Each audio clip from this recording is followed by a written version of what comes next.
အားလုံးပဲမင်္ဂလာညချမ်းလေးပါရှင်မင်္ဂလာညချမ်းလေးပါ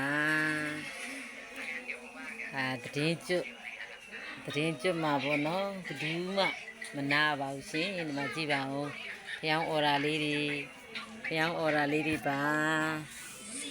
ဒါမနေ့ဖန်ပို့ရမယ်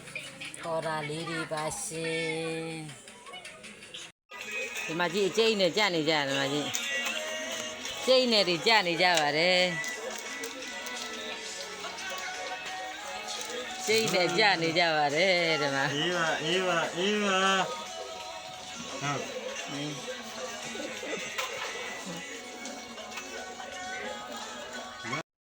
ဒါမနေ့ဖန်ပို့ရမယ်အော်ဒါလေးတွေပါရှင်ဒီလိုသတင်းကျွတ်ရောက်ဖို့အတွက်ကိုမျှော်နေတာပါသတင်းကျွတ်ကာလမှာလေဖုန်တွေဘလောက်ပဲရှိပေါ့တော့ဘယ်သူမှဘယ်လိုပြောမလဲနိုင်အောင်မလုပ်နိုင်ဘူးပေါ့နော်အော်ရာတွေကအားလုံးဟိုနည်းနည်းပဲရှိများပဲရှိပေါ့နော်အားလုံးရောင်းရတဲ့သူတွေကြီးပဲပေါ့နော်ရောင်းရတဲ့သူတွေကြီးပဲတော့ဒီနေ့သင်တန်းသူတယောက်ဆိုလို့ရှိရင် तू ကတလိုင်းသွားနဲ့ပဲလောက်တာပေါ့နော်ဖျောင်းနေဆိုရင်တဲ့ဒါရောင်းရလို့တဲ့ဒါခုံ2လိုင်းသွားလေးတွေဝယ်ဖို့ဒါဒီနေ့ပြောပြကြတယ်ပေါ့နော်ပြောပြကြတယ်